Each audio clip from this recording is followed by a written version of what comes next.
கல்யாணமான புது தம்பதியினருடைய வாழ்க்கை காட்டப்படுது. சாப்பாடெல்லாம் பேக் பண்ணி கொடுக்குது, காஃபி வைக்குது. துரை எந்திரிக்கிறாரு.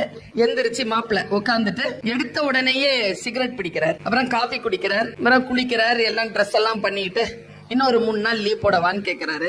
கல்யாணமாயி 20 நாள் லீவ்ல இருந்தது போதும், கிளம்புங்கன்னு சொல்லுது அந்த அவர் ரொம்ப மன வருத்தத்தோட இல்ல 3 நாள் நான் லீவ் போடுற சொல்லி போங்க அப்படின்ட்டு தள்ளி விடுறாங்க. அந்த ஆள் போயிட்டார். கதவு அந்த அம்மா லாக் பண்ணல, லாக் விழல. இது சுபவி ஐயா அவர்கள் எழுதிய சிறுகதை, அதை படமாக்கி இருக்கிறார். அது திறந்தே இருக்கு. அவர் கீழே போனவரு 2 மாடி கீழே இறங்கி வந்துட்டு மறுபடியும் மேல வர, ஏன்னா அவர் கார் சாவி எடுத்துட்டு வரல. இவன் எங்கன்னு தேடுறாரு. அந்த அம்மா பேரை சொல்லல. எங்கன்னு தேடினா உள்ள பெட்ரூம்ல உட்காந்துட்டு அந்த அம்மா சிகரெட் பிடிக்குதா? நீங்க எல்லாம் சிகரெட் பிடிக்குதுன்னு சொன்ன உடனே சிரிச்சிங்களா? இதே ஒரு பொண்ணு கீழே இறங்கி போய் மேல சாவி தேடிட்டு வரும்போது புருஷன்காரன் சிகரெட் பிடிச்சிட்டு இருந்தான்னு சொன்னா சிரிப்பீங்களா?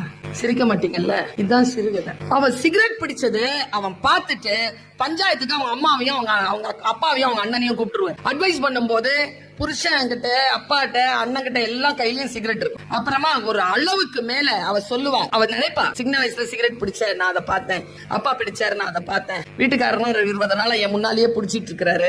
ஒரு ஆளு சிகரெட் வீட்டுல சுத்தி பிடிக்கும் போது ஒருத்தர் மட்டும் அதை பிடிக்காம அப்படியே இருக்கணும் அப்படின்னு எப்படி இந்த சமூகம் எதிர்பார்க்குதுங்கிற மாதிரி நம்ம கிட்ட காட்சி போடுற பார்த்தேன்னா, அந்த பொண்ணு என்ன பண்ணுச்சு, இதெல்லாம் வராதுங்க, சரி வராதுங்க. அந்த ஆளுக்கிட்ட அவன் ஒரே ஒரு கேள்வி கேட்பாங்க, பஞ்சாயத்து அப்படியே நின்னு போயிடும். அந்த சிறுகதையில என்ன சொல்வாருன்னா, அந்த அண்ணன் சொல்வார், என்னங்க போட்டோங்க அப்படின்னு சொன்ன உடனே அவன் ஒரே கேள்வி திருப்பி கேட்பான், இதுவே உன் பொண்டாட்டி சிகரெட் பிடிச்சா அப்படின்னு அவன் முகம் அப்படியே இருக்கும். அடுத்த ஷாட், அவ வெளியில கடகடன்னு ரோட்ல போவா, ஒரு பெட்டி கடைக்கு போவா, ஒரு சிகரெட் வாங்குவா, எடுத்து ஒரு தூணுக்கு பின்னால நின்னு சிகரெட் பத்த வச்சு சிகரெட் பிடிப்பான். சிகரெட் பிடிச்சிட்டு இருக்கும் பொழுது பக்கத்துல இருந்து ஒருத்தன் வந்து சிகரெட் வாங்குறவன் சொல்லுவான், காலம் பாரு எவ்வளவு கெட்டு போச்சு, கலிகாலம், பொம்பளைங்க எல்லாம் சிகரெட் பிடிக்குது. அப்ப அந்த பொண்ணு வந்து ஒரு டைலாக் சொன்ன மாதிரி ஒரு டைலாக் தான் முடியுது அந்த சிறுகதை.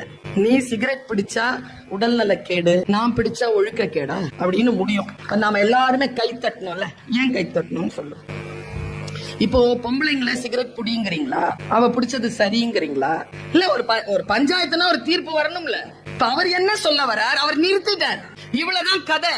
அவங்க சிகரெட் பிடிச்சா எப்படி அது சமூக நலக்கேடுன்னு இல்லையோ, நான் பிடிச்சாலும் அது உடல் நலக்கேடுதான், சமூக கேடு இல்லைன்னு ஒரு முடிவுக்கு வர்றது ஒரு வகை. சிகரெட் பிடித்தால் வரும் உடல் நலக்கேடு, அந்த உடல் நலக்கேடு மட்டும் அல்ல விஷயம். 49 விழுக்காடு தான் உடல் நலக்கேடு. யார் சிகரெட் பிடித்தாலும் அது 51 விழுக்காடு சமூக கேடாக வந்து சேரும் என்று யார் நினைத்துக் கொள்கிறோமோ அப்பொழுது இந்த சிறுகதை நமக்கு